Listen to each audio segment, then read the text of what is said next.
What's up, y'all? My name is Lauren, and I'm going to talk a little bit about work-life balance as a PhD student.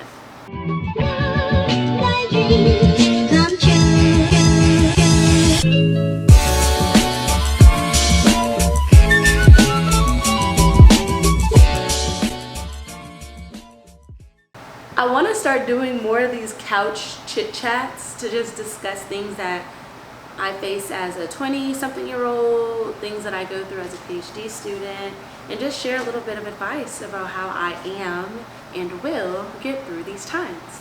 Let's just hop right into it. So, as a 20-something-year-old, you want to live your life to the fullest. You want to go out, you see people on social media traveling every day, but you also have other career goals that you aspire to achieve. And sometimes those require you to go through these seasons of waiting or sacrifice, and that's something that I don't want to say I'm struggling with, but definitely having to get used to. I want to explain a little bit about grad school for me and then how I do work-life balance with that. I am a third-year PhD student in Houston, Texas, and a typical day for me is going to the lab from about 9 to 6. And sometimes it could be later depending on what I have to do, meetings, reading, experiments. But most of my days are Monday through Friday for about like 9 hours in the lab. And then there are times when I have experiments that I have to come in on the weekends, and I'll spend about like 4 hours on the weekends in lab as well. So you're probably wondering, if you're spending like 40 plus hours in lab, including weekends, how do you manage to do anything else? And that's really the point of this episode. Oh my gosh, I'm really trying not to get distracted by my cat, but he's acting so crazy. How do I balance everything when it comes to school and being outside? I do that by having a calendar. I keep about 4 or 5 different calendars, physical and digital. I have calendars on my phone, I have it on my iPad, on my laptop, I have a planner, I keep sticky notes of daily tasks that I need to do. I'm extremely organized like that, mainly because of lab and having to just plan out my experiments. So what I'll do is, on my calendar, let's take like 1 week, and I know I have experiments that I need to do on Tuesday and Thursday. Those Tuesday and Thursday experiments are like 12-hour days, if I'm being so honest, because those days happen.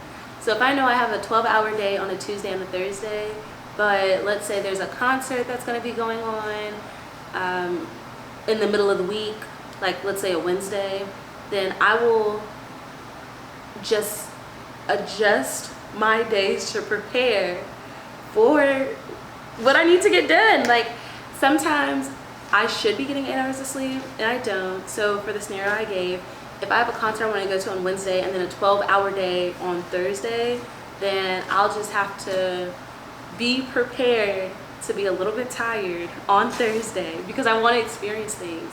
However, if it's possible for me to move that day to, let's say, Friday, and I just have to have a 12-hour Friday instead of a 12-hour Thursday, that's a possibility for me. So a lot of it is just a give and a take. For the most part, I'm not worried about having like 8 hours of sleep, so I really don't mind having to give a few in that area and be like, okay, I'm gonna sleep 5 hours tonight, and I'm gonna just have to be real tired on my 12-day shift, and then I'm gonna sleep like 10 hours the next night. That's just the grad school up and downs. Another thing that people say about grad school is about how terrible it is and how they have no life, and I disagree. And although this is about work-life balance, I also want to debunk some myths about grad school. Every grad school program is different. So my program isn't just sitting in a classroom and just taking tests all day long. And that might be part of the reason why I have the flexibility I have. A lot of it is research-based, so I spend a lot of time working in the lab. Since I'm working in the lab, I have the luxury of creating my schedule. So if I want to work for 10 hours, let's say Sunday through Thursday, or if I want to do like 8 hours or 6 hours all 7 days during the week, like from Sunday to Saturday, I can do that. Grad school for me is really just about getting the work done, doing what you need to do to get your research done. If I have a day where I just don't want to go in, I don't have to, because I've already planned for that. So I have that flexibility in my program, but not everyone does. So that's one thing for me, or PhD students who feel like they don't have a life, especially when it comes to being in the research setting. A lot of that depends on your work environment. If you don't have a relationship with your advisor to explain, hey, on these days I plan to do this activity. I'm recently starting to volunteer on Wednesdays, so I know Wednesdays will be a day where I'm not spending a lot of time in lab because my volunteer shifts are early. And Wednesdays are just my overall wellness days. I like to have a slow morning. I like to go and do Pilates or whatever, and then now I'm going to be volunteering. So knowing that Wednesday is going to be a work day, that means Saturday and Sunday I may have to come in, or Monday, Tuesday, Thursday, Friday, I'll have to spend a little extra time because it's a swap in the time that I'm going to be giving back to myself on Wednesday. Does that make sense? That was very girl math of me. Like, it made sense in my head, and I hope that it makes sense to you. So what do? I was giving hypothetical situations and all this other stuff, but let me tell you what my grad school has looked like for now the past 2 years, and how it's going to look this third year, because year 3 is going to be very, very crazy. My first 2 years of school, I had to take classes. We had to like sit in lecture. Most of my classes were in the morning, so from like 8 to 12 I would have classes like no more than 3 times a week. So usually about 2 times a week, 8 to 12, I'll be in class. And then after that, I'll spend the rest of the day in lab, and the rest of the week in lab. I have vlogs while I was in grad school of me going to Essence Fest, of me going to different events and being out and about traveling. So I still was able to go experience life the way I wanted to.